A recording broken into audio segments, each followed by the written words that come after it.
어제에 이어서 이스라엘 민족이 지켰던 7대 절기에 관한 내용입니다. 7대 절기라고 하면 유월절, 무교절, 보통 신약에서는 유월절과 무교절을 한 덩어리로 묶어서 설명을 하고 있습니다. 유월절 다음 날부터 7일 동안 무교병을 먹었기 때문에 거의 한 절기라고 생각하셔도 됩니다. 그리고 초실절과 칠칠절, 7월에 있는 절기가 3개가 있죠. 나팔절, 속죄일, 그리고 초막절입니다.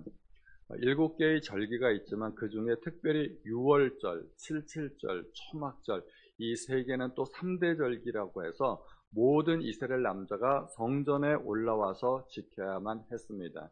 이때는 아직 성전이 없는 때였죠. 그리고 하나님께서 명하신 이 절기들은 가나안 땅에 들어가면 지켜야 할 절기들입니다. 초막절이라고는 하지만 이스라엘 민족이 광야에서 늘 매일같이 초막에 살기 때문에 초막절을 지켜야 할 이유가 없습니다. 그리고 초막절은 특별히 추수감사절과 같은 절기이기 때문에 광야에서는 농사를 지을 수가 없어서 초막절을 지낼 수가 없는 겁니다. 하나님께서 명하신 이 절기들은 대부분 가나안 땅에 들어가서 농사를 짓기 시작할 때 그때 지켜야 할 것입니다.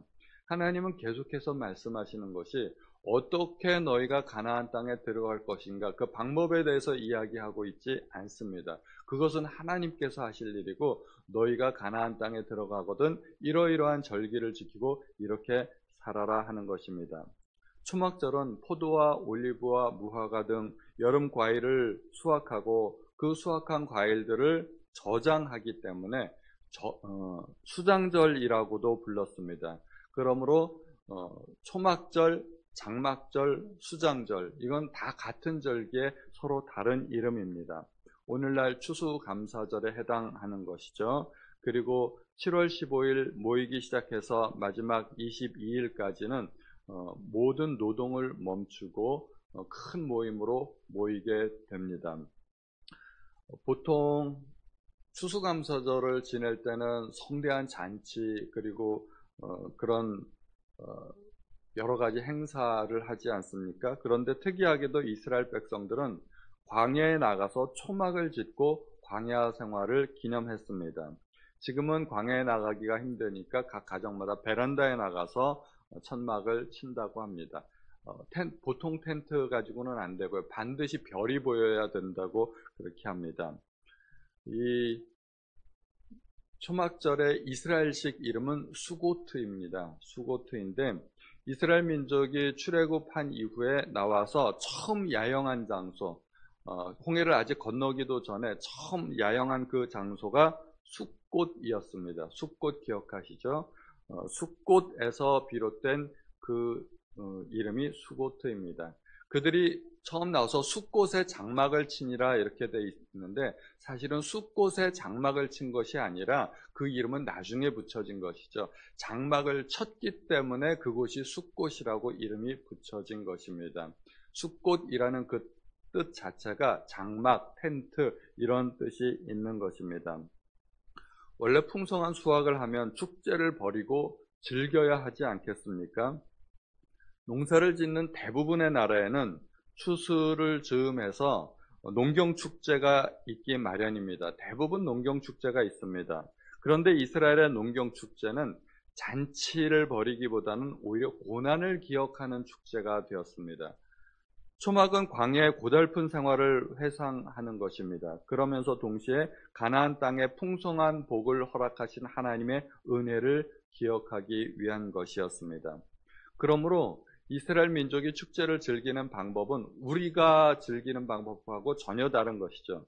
풍성할 때는 과거의 고난을 기억하고 또 고난의 시기에는 앞으로 주실 하나님의 은혜를 기억하고 그것이 원칙입니다. 서로 반대되는 상황을 기억하는 것이죠. 그러므로 이스라엘의 절기는 단순한 축제 기간이 아니라 그 절기를 지키면서 신앙이 또 자녀들에게 대물림되는 신앙 교육이고 산 체험이 됩니다. 아이들과 함께 광야에 나가서 초막을 짓고 일주일 동안 그 초막 생활을 하면서 매년 반복되는 이러한 절기를 통해서 아이들은 자연스럽게 초막절에 하나님 앞에 감사하는 법을 배우고 그리고 조상들이 광야에서 어렵게 40년 동안을 지냈던 그런 것들을 다 배우게 되는 것이죠. 살아있는 신앙교육이 되는 것입니다. 이 초막절은 7일간 계속되었습니다. 그런데 이스라엘 모든 민족이 성인 남자는 모두가 예루살렘 성전에 올라와야 했으므로, 만약에 성인 남자들이 전부 다 예루살렘에 올라오게 되면은 각 가정은 어떻게 되나요? 여자와 어린아이들만 남아있지 않게 됩니까? 그럼 만약에 그렇게 집을 비우게 되면은, 만약에 도적대라도 들고 강도라도 들면 어떻게 될까요? 틀림없이 어떤 화를 당할 수 있을 것이라고 생각이 됩니다. 그러나 하나님께서 반드시 지켜주시겠다고 약속하셨습니다. 출애굽기 34장 24절 말씀에 네가 매년 3번씩 여호와 네 하나님을 배우려고 올 때 아무도 내 땅을 탐내지 못하리라. 이 믿음이 있어야만 절기를 지킬 수 있는 것입니다. 만약에 이 믿음이 없다면 절기를 절대 못 지키는 것입니다. 그러므로 절기를 지키는 그 자체가 사실은 대단한 믿음의 표현이라고 할 수가 있습니다. 하나님께서 이스라엘 백성들에게 주신 여러 가지 절기를 비롯해서 율법들이 있지 않습니까? 예를 들면 대표적으로 가장 먼저 시작된 것이 안식일입니다. 광야에서부터 안식일이 시작되었죠. 안식일은 안식일로 끝나는 것이 아니라 그들이 가나안 땅에 들어가면 이제 안식일을 잘 지키게 되면 더 큰 법을 지켜야 되는데, 그것이 안식년입니다. 안식년을 잘 지키면 또 더 큰 법을 지켜야 했는데, 그것이 희년입니다. 이런 것들이 믿음의 표현입니다. 작은 믿음을 쌓아가지고 더 큰 믿음에 도전하고, 그 믿음을 잘 지키면 또 더 큰 믿음에 도전하는, 하나님께서 이렇게 단계적으로 훈련시키는 것입니다. 안식일 훈련은 광야에서부터 시작되었죠.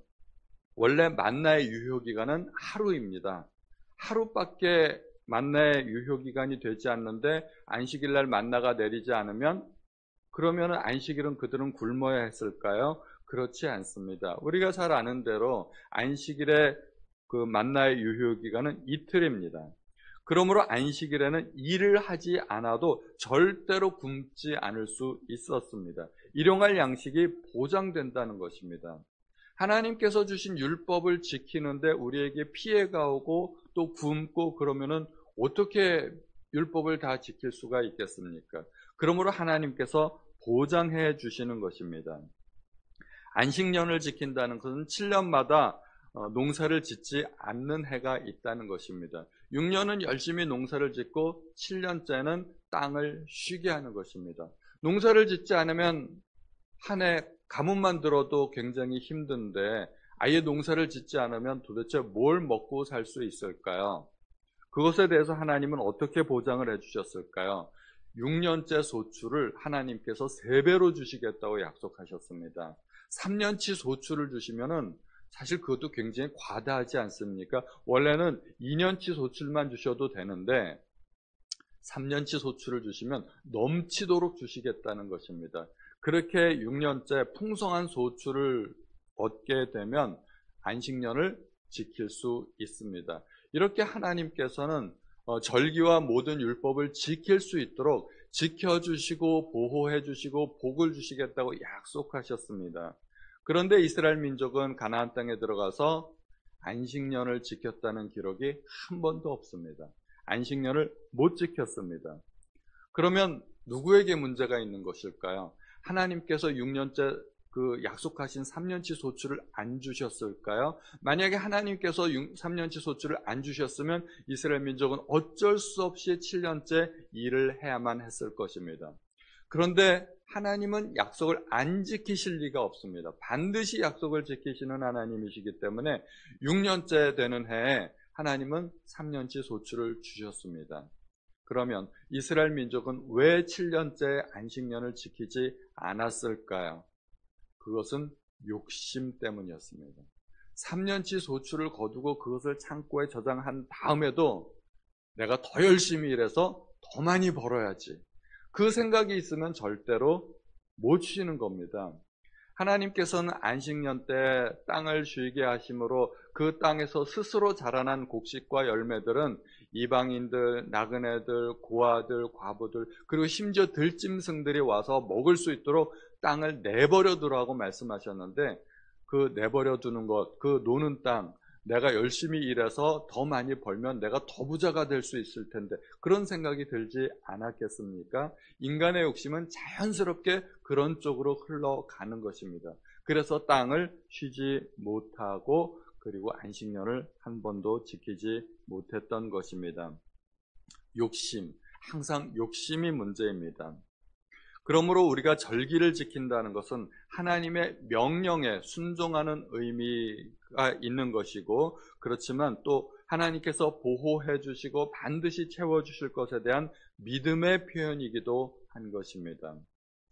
안식일을 지키는 것도 사실은 쉽지 않습니다. 세상 사람들에게 하루를 쉬라고 하면 이 일 중독에 걸린 사람들은 도저히 쉬지를 못해요. 내가 쉬면 어떻게 하나, 내 가정은 어떻게 하나, 사업체는 어떻게 하나, 믿음이 없어서 못 쉬는 겁니다. 나는 너무 바빠서, 교회 다니는 사람들은 한가하기 때문에 그냥 할 일 없는 사람들이나 교회 다니는 것이지, 나같이 바쁜 사람들은 교회 못 다녀, 이렇게 말하는 사람도 있습니다. 그런데 우리는 뭐 시간이 남아 돌아서 주일날 교회 나오는 거 아니지 않습니까? 그러므로 하나님께서 명령하신 모든 법을 지키고 절기를 지키고, 이것은 순종의 의미도 있고 믿음의 표현이기도 한 것입니다.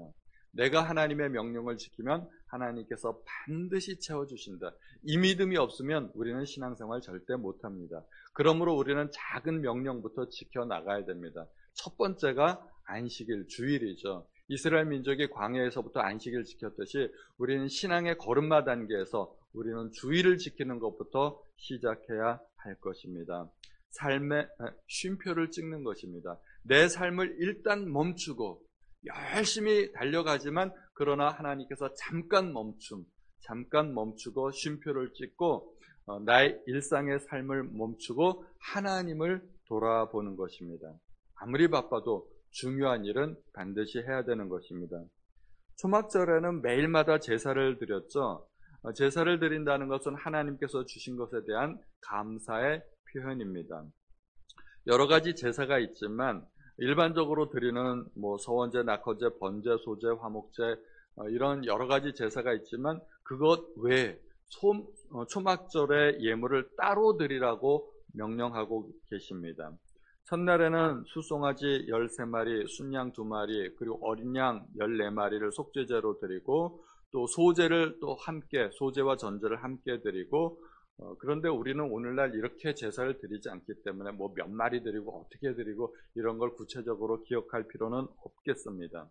특이하게도 하루에 한 마리씩 송아지의 양을 줄여가면서 드렸죠. 그리고 7일에는 숫송아지 7마리를 드리고, 날마다 순염소 1마리를 속죄제로 드렸습니다. 그리고 첫날과 마지막 날에는 큰 모임으로 그렇게 모여서 대회로 진짜 축제처럼 그렇게 지냈죠. 그리고 마지막 날에는 그동안 살던 그 초막을 완전히 부셔버리고 예루살렘 성전에 모여서 장엄한 행사를 했다고 합니다.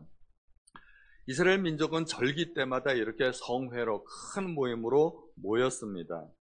성회로 모인다는 그 말이 성경에 반복되어 나오는데, 특히 어제 말씀 부분에 많이 있죠. 무교절의 첫날과 끝날 성회로 모이고, 77절과 나팔절과 속죄일에 또 성회로 모이고, 초막절에도 첫날과 끝날 성회로 모이고, 성회로 모인다는 것은 하나님께 큰 예배를 드린다는 것입니다.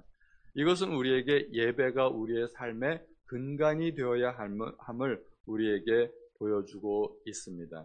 우리는 여기에 나오는 상번제라는 것은 제사장들이 아침에 하루를 시작하면서 번제를 드리고 하루를 마칠 때 번제를 드리고, 우리도 예배로 시작해서 예배로 삶을 마치면 좋겠습니다.